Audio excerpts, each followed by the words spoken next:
Allahu Akbar. Allahu Akbar. Allahu Akbar. Lihat lor. Bayangin, hari yang biasanya paling rame, paling ditunggu, paling hangat, tiba-tiba berubah jadi hari yang terasa biasa aja.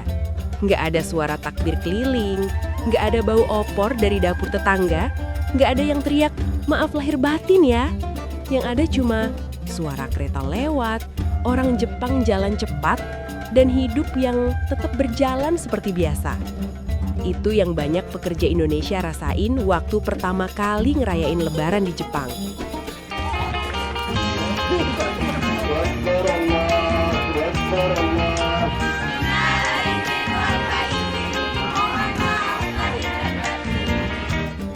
Sebagai pekerja Indonesia di sini, Lebaran bukan lagi soal baju baru, bukan lagi soal THR, bahkan bukan lagi soal kumpul keluarga. Lebaran di sini lebih ke soal bertahan. Bertahan dari rasa kangen, bertahan dari rasa sepi, dan bertahan dari kenyataan bahwa aku lagi jauh dari rumah. Di Indonesia, Lebaran itu event besar. Tapi di Jepang, Lebaran itu cuma hari biasa.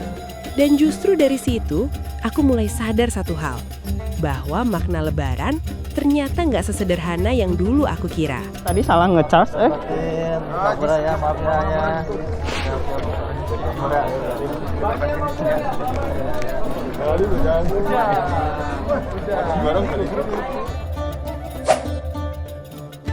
Kalau kamu ngebayangin Lebaran di Jepang bakal mirip Indonesia, lupain dulu bayangan itu.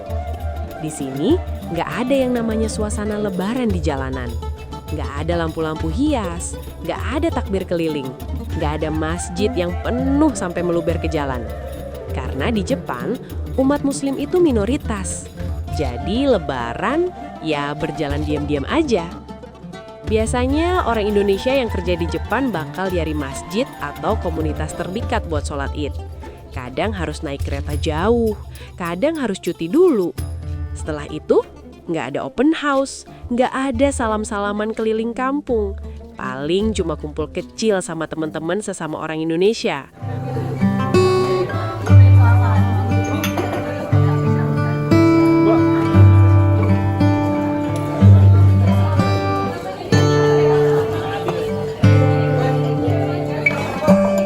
Kenapa? Dan yang paling sering terjadi, Lebaran dihabiskan di depan HP, video call keluarga, lihat orang rumah ketawa bareng, dengar suara takbir dari Indonesia lewat layar. Dan di saat itu juga, ada satu momen yang hampir pasti terjadi. Senyum, tapi mata mulai panas.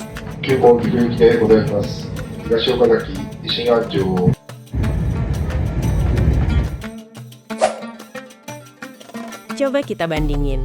Di Indonesia, Lebaran itu identik sama pulang. Mudik jadi tradisi besar.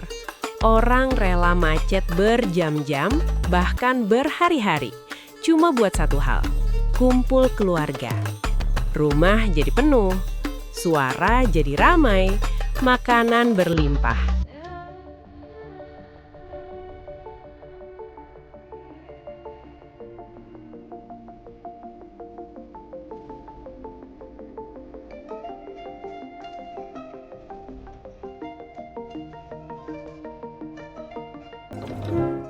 Ada pelukan, ada tawa, ada momen saling memaafkan yang terasa nyata. Sekarang bandingin sama di Jepang. Nggak ada mudik, nggak ada keluarga, nggak ada suasana kampung. Orang-orang tetap sibuk dengan hidup mereka.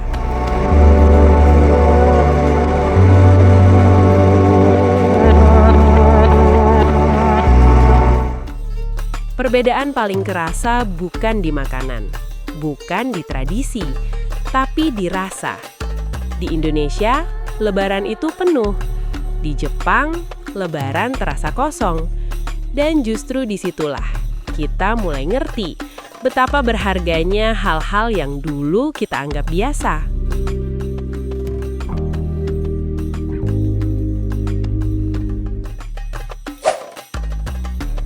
Kalau kita lihat dari sisi psikologi, apa yang dirasain para pekerja Indonesia di Jepang saat Lebaran itu sebenarnya sangat wajar.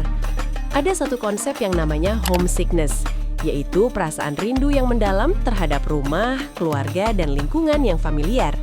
Dan menariknya, homesickness ini biasanya muncul lebih kuat di momen-momen spesial, seperti Lebaran. Kenapa? Karena otak kita punya yang namanya emotional association. Kita mengaitkan momen tertentu dengan emosi tertentu. Lebaran sama dengan bahagia, hangat, keluarga. Jadi ketika momen itu datang, tapi realitanya berbeda, otak kita seperti kaget, dan akhirnya muncul perasaan kosong. Selain itu, ada juga teori social belonging. Manusia itu butuh merasa punya tempat, butuh merasa jadi bagian dari sesuatu. Kepada para jemaah dimohon untuk bisa untuk memudahkan jemaah gelombang berikutnya. Di Indonesia, saat Lebaran, kebutuhan itu terpenuhi. Kita kumpul, kita diterima, kita merasa dekat. Tapi di Jepang, rasa itu berkurang karena lingkungan sekitar nggak merayakan hal yang sama. Makanya banyak pekerja Indonesia di luar negeri akhirnya bikin komunitas, karena mereka butuh rasa rumah itu.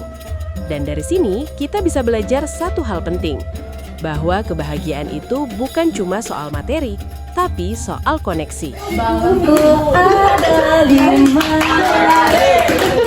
kawanannya, kuning kelabu, hijau muda dan biru.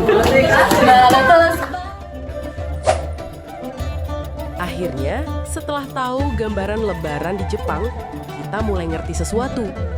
Dulu, kita pikir Lebaran itu soal baju baru, soal makanan enak, soal kumpul dan seru-seruan.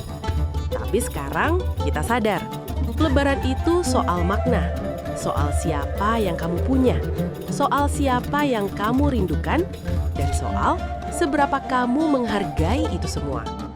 Karena ternyata, hal-hal yang dulu kita anggap biasa, seperti makan bareng keluarga, duduk di ruang tamu, atau sekedar ngobrol setelah sholat Idan, itu adalah kemewahan.